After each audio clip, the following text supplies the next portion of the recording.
And this right here, you cheeky scrubs, is why you don't judge a wildcard after just 1 week. Where last week, the wildcard was so unlucky, I wanted to wildcard myself out of FPL and never play it again. But this week, before the bonus points, or shall I say boner points, because they get me excited, and with 3 more players to play, I have already scored more points than last week. But every single player for me that got points this week, I did not have on my wildcard last week. I brought in Trent, I brought in Rico Lewis, I brought in Boom Saka, and I brought in Mbuemo. All of them scored all of the points, including Saka getting the biggest big boy haul I think I've had the entire season. No, I did not captain him, shut up. I think I need to Saka myself from my own team, like why did I not captain him? But I know it's easy to say now, like why didn't you captain a player playing against Southampton? But you know, Haaland, he just does Haaland things. Not anymore, apparently. He forgot where the goal is, and yeah, Saka scored all the more points. But at least I do have Saka, unlike some of you out there, so to you that don't, just unlucky. For Game Week 8 then, we've got another 2 weeks to wait. Oh, thank God, finally a break from FPL. Why do we play this game? Yeah, anyway. But we do have an international break where pretty much every one of my players is also going to be involved. So even if you're damping fuming raging, do not make any transfers right now, as obviously we've got an international break. So transfer plans, nothing for 2 weeks, okay? I mean, staring at my FPL team for 2 weeks and, you know, committing to doing nothing, that's pretty difficult, you know? But it's got to be done.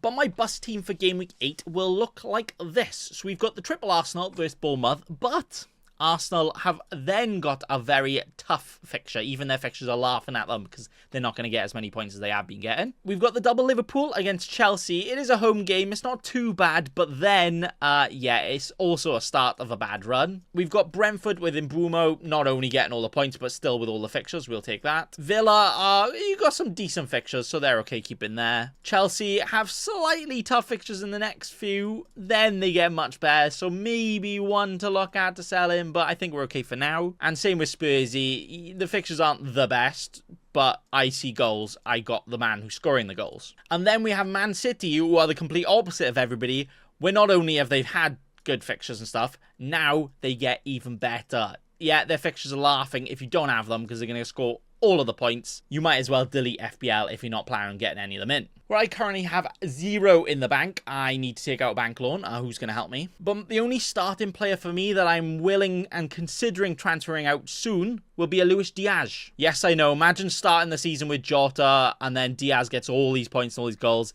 Then you choose Diaz over Jota. Jota gets back-to-back hauls and Diaz gets nothing. I like it! Yeah.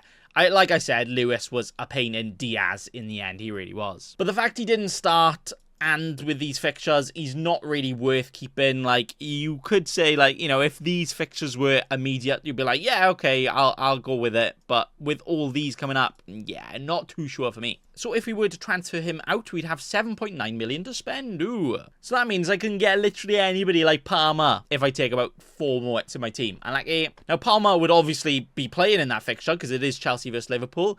So I'm not really sure it's worth a -8 for Palmer just yet. But we will probably look to start getting him in around here. So out of the players that I'm really fancying and also have very good fixtures, it's obviously Kovacic, right? You know, Haaland has been replaced. Kovacic, striker, scoring all the goals. Pranked.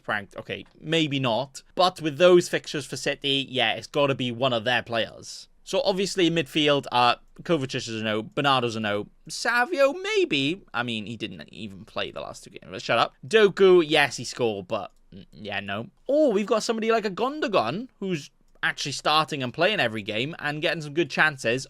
It looks like he's completely forgot how to score, but, you know, we know what Gundogan can do in FPL, right? And the one and only Phil Foden could also fill that spot. Phil got his first start of the season, and then he plays all these teams. He is pretty damn low owned. Out of his 5.4% ownership, 5.3% are probably players that haven't touched their team since Game Week 1. So I can imagine he's going to be a major differential. Now, to get to him, yeah, I need 1.3 million. So who else would I be willing to transfer out? Well, right now, I'm actually potentially considering a Gabriel, where although, you know, Arsenal defense, best defense, until I get double defense in and they keep no more clean sheets, I like it. But the fact that they then have a Slightly tougher fixture run. Do I really need all my budget in double defense when I've already got Raya? Maybe Gabriel could be gone, and then I have 4.8 for a defender. Or we could even go for a Trent, because again, his fixtures aren't so good. And then all of a sudden, we got 5.8 million to spend. Quite a lot. Or we could even go like a Saka out, which sounds a bit daft. But you know, you could downgrade him to somebody else for now, and then upgrade that spot back up to a Palmer in a few more weeks. Or maybe even one of the strikers, because yeah, they could score goals. But again, you need that money to get in a Foden and somebody like a Palmer later on, don't you?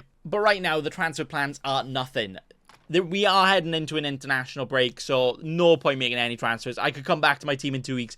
10 of them are bloody left the country forever. Some of them might not even have a working leg anymore. You never know what can happen in an international break. So transfer plans is do nothing. Can we do it? Oh, it's the impossible challenge. Let's see. But that's going to be all. Thanks for watching, and also, remember...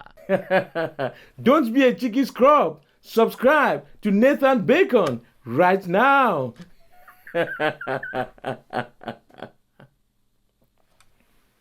Don't let your memes be dreams.